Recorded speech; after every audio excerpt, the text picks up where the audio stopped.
right, we are back. The Mavs couldn't pull out the victory tonight, Royce. They lose 114-103 to the Los Angeles Lakers.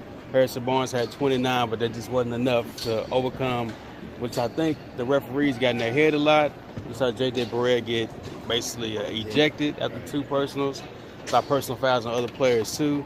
What do you think happened tonight? Well, the Mavericks came out and led the whole first half of the game. They had a great first half. Of course, now they came back third quarter and kind of let the Lakers back in it. And LeBron James smelling blood, and he kind of took over the game. But it was a rough night for the Mavericks. A lot of bad calls by the ref.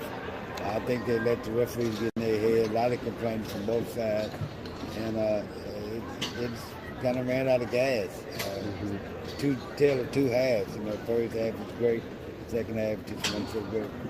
One of the things we talked about before the game was Luka Doncic. It's been Luka fever everywhere around the NBA, especially in Dallas. And I said at the beginning before the game started, that the last game he played here, I thought he was a little bit starstruck. Playing against his idol, basically. But tonight, only 6 points again. Yeah, but he played a pretty good defensive game tonight. He did. 2 blocks in the first quarter. Right. He had 2 blocks on LeBron James. Played pretty good defense. That's been the Mavericks' Achilles heel the third quarter. They didn't score very many points.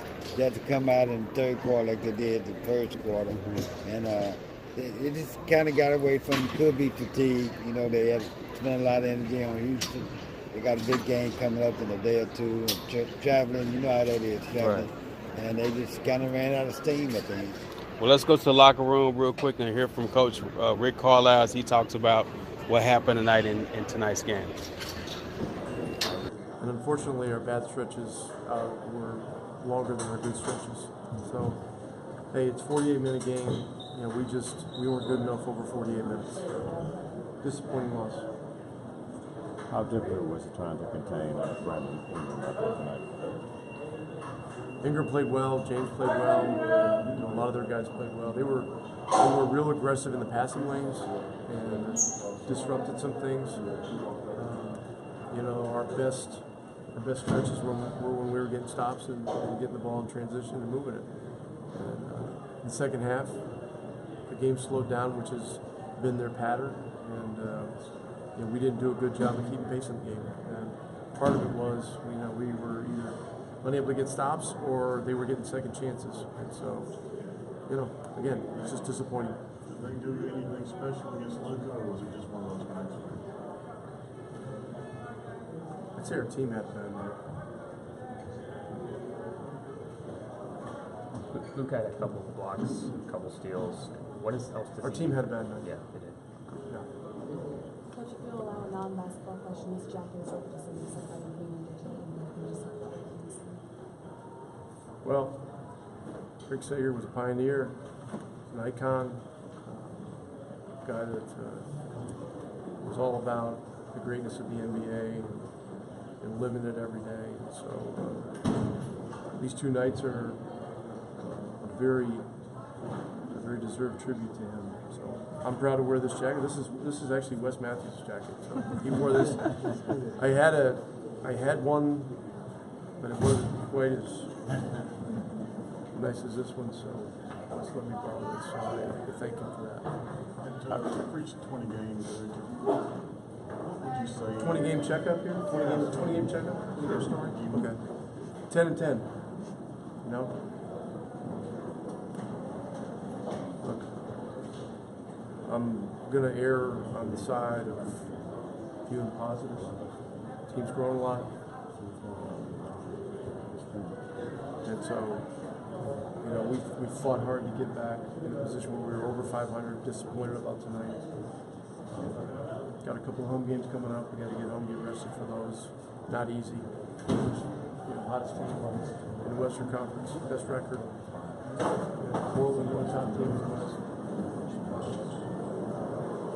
And that's how it's going to be. We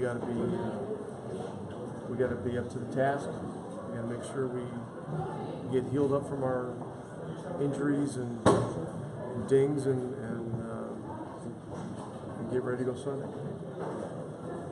All right, it was head coach Rick Carlisle talking about what happened in tonight's game. We heard him he didn't want to get into any kind of discussion about just Luka personally. Right. He talked about the team, and it was basically a team loss. So now the team goes home after the road trip, and they got a home game against the Clippers, which got the best record in the West. So what they got to do now? You have to let this one go and start all over Sunday.